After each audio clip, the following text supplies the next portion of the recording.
you believe that that's the right way to go, right? That's right. Okay.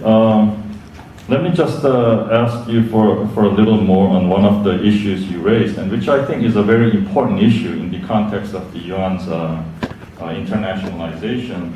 That is the issue of dim sum bonds. And I mean, how do you see the prospects for the dim sum bond market to develop further going forward? I mean, right now it's very minuscule, but it's also in its infancy, to be fair. But how do you see the dim sum? What kind of role do you see the dim sum bond market playing in the internationalization of the renminbi? But before you give me your views, I think the presence, dim sum bonds, but more generally, the presence of Hong Kong, right, as an offshore financial center which China can leverage, is a very important asset in this gradual evolutionary process of the internationalization of the renminbi, because it allows China to experiment without exposing its domestic financial system to full-blown capital account liberalization.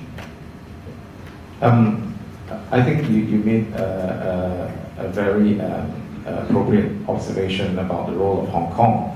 And I think what you have seen is that the success, or to some extent, the progress that we've seen in Hong Kong has extended to London recently. The latest numbers that you have 550 billion RMB of CNH in Hong Kong, and you have almost 100. You've exceeded 100 billion CNH accumulating in London. And then you have a significant pool that's building up in Singapore as well. So as you if you take the first step out of Hong Kong and you extend that to London and Singapore, you're really gradually covering the major financial centers of the world. And you would have a pool of CNH, and whether you call it dim sum bond or you call it CNH bond, the reality is that this will become a key part of what I said earlier. People are not going to hold currency if they're not going to make any return. And the CNH bond market is therefore an important aspect of internationalization, because if you are using trade settlement to drive internationalization, and therefore people are accumulating CNH renminbi in their hands outside of China, there has to be avenues for them to invest so that the system continues to be sustainable. So, the prospects, if you look at some of HSBC's projection, the dim sum market is going to grow from 30 billion at the end of 2011 to almost 100 billion US dollar by the end of 2013. So, from that perspective, from an asset management point of view, that's a significant market and that's a significant opportunity. And in fact, if you allow me, just to share some of the success that Manulife has done in this area, we are one of the few companies that actually have asset management presence in China, Hong Kong, and Taiwan. And we have been, very fortunate when the CNH market opened up. We were the first to actually launch a CNH bond product in Taiwan. We were the first. We were very fortunate. We raised 100 million US dollar on our first tranche. We followed up very quickly with a second tranche of US 100 million. And that has allowed us, Manulife Asset Management in Taiwan, to grow, despite the fact that the whole of the Taiwan asset management market shrunk last year by 10%. We actually grew by almost 60%. So, I think from an asset management point of view, if you look at the dim sum market, what's happening there's a lot of opportunities for asset managers to come up with products. What's interesting as well is that the first set of dim sum bonds were quite plain vanilla, high credit. You gradually are beginning to see different credit ratings coming out, and that will be giving you a lot more flexibility and room to create more interesting products. But generally speaking, I think if you look at the opportunities for asset management, it's not just the dim sum market that will be interesting. RQF, which is available, unfortunately, at this point in time to only Chinese asset management companies with Hong Kong subsidiaries, and it's an interesting area to develop. QF is an interesting area that will continue to develop. We're seeing a lot of interest from US investors to actually get exposure to China, and QF as it opens up, will give US investors a lot more opportunities to do that. There's a lot of talk that the CSRC is looking potentially for further liberalization of the QFII regulations that will allow a single entity, a single group with multiple entities holding QFII license so that they can move a lot faster in creating QFII products. So I think from that perspective, the internationalization of RMB does create a lot more exciting opportunities, and just to give some more of a role. Thanks a lot, Thomas. Now, turning to you, Alberto, before this session, when we were having coffee, you said that you are more of a businessman than an FX specialist. But from the viewpoint of a businessman, then, what are some benefits and costs of the internationalization of the yuan? Theoretical benefit is reduction, elimination of foreign exchange risk, the elimination of substantial transaction costs, and in theory, if all this worked, you would have free movement of capital. So which would make a hell of a lot of difference. We buy and sell companies, so the idea of being able freely to send remit renminbi would be like a dream, but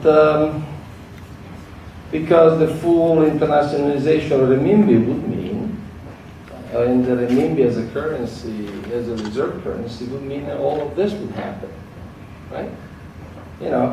For my bank, it says, send 1 billion renminbi to my bank in London.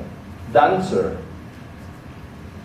But unfortunately, I'm much more cynical. And I don't think this is going to happen smoothly and anytime soon. Because number of reasons. When it comes down to financial services, the government of China has been slow and most times contradictory. If you remember the famous channel to Hong Kong when it was announced that Chinese citizens were allowed to invest in Hong Kong, where did it go? Dead. I've been around many years. Do you remember the Shanghai International Board? How long is the Shanghai International Board going around? I've been talking to a European company about doing IPO on the Shanghai Stock Exchange way back in 2007. I was in and out of the CSRC, and all the documents is done. Next quarter. Now it's 2012, and not even been discussed. Okay? Now, going back to this, and now we even, like on the financial services, we switched, like the whole establishment here in China used to be so tight-lipped, and all of a sudden they're outspoken.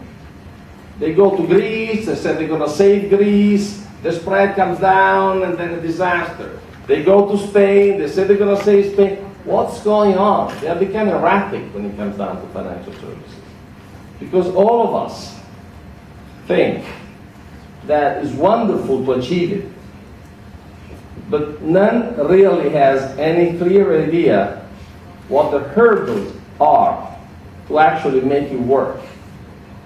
None of us clearly has an idea about what it means to eliminate all the barriers that are there controlling the flow of money in and out of this country. There are like thousands and thousands and thousands. And there are millions of bureaucrats, each of one wants to play a role. They want to make a stand and says, I do exist. Okay, and that is not gonna easy to dismantle. Second, we are in a situation where, in spite of all that, there is a run from the renminbi. There is not a run into the renminbi right now. There are more Chinese, wealthy Chinese, trying to get out of the renminbi than foreigners trying to get into the renminbi right now. So we're just, what are we talking about? No. And then I could go on and on. I mean, just, and even this whole thing about Hong Kong, being Bumbaf, you know, deposit went up to 8%. I was in Hong Kong, I met Bank of China and so on. Oh, by the way, next week I have a presentation at CAS, and I say the same thing. I had a presentation at CCP in Beijing, I said the same thing. It's not that here I'm particularly outspoken. I'm well known. Anybody can go on my Chinese or English blog. I'm not censored, and they listen to me quite cheerfully. I think I was the first foreigner ever in 2006 to get China government money to manage, which I do still manage with great success. And when it came down to do our new fund last year, you know, they made a commitment for 20 billion renminbi. Then I went back and I said, why do you give me all this junk now? I can't use it outside of China. And I can't see anytime soon I can do it, in spite of all these good talks. We agreed that we are going back to a foreign currency fund, which is currently being raised with great success. Now, having said that, I don't remember where I left it, but even in Hong Kong, there was just all this big hype and stuff, and you know, 8% of the deposit in Hong Kong is 500 billion. How much was Sean? Sean, how much was it? 500 billion, do you remember? All the money is going to renminbi. We have meetings and dinners in Hong Kong with Ronnie Chang and so on. In the end, guys could not send the money back. So basically, you got stuck with the renminbi, and you couldn't spend it. You've got to be kidding. So who's the guy who's talking about London? Let me know how the London Stock Exchange is going to love getting a ton of renminbi being able to spend it. Okay? All I'm saying, they started on the wrong foot. The thing is going down more than it's going up. The multinational who did the renminbi issue did it more for political favor than for real need. I'm talking about the McDonald's and the Shell. So I would like to instill some degree of reality here at the cost of sounding too rebellious or too cynical. Thank you. Okay, thank you, Alberto. Are you sure you want to thank me? Alternative and perhaps contrarian viewpoint. But now let me shift gears and go back to Andre, and give me your views about the prospective equalization of exchange rate and interest rate in the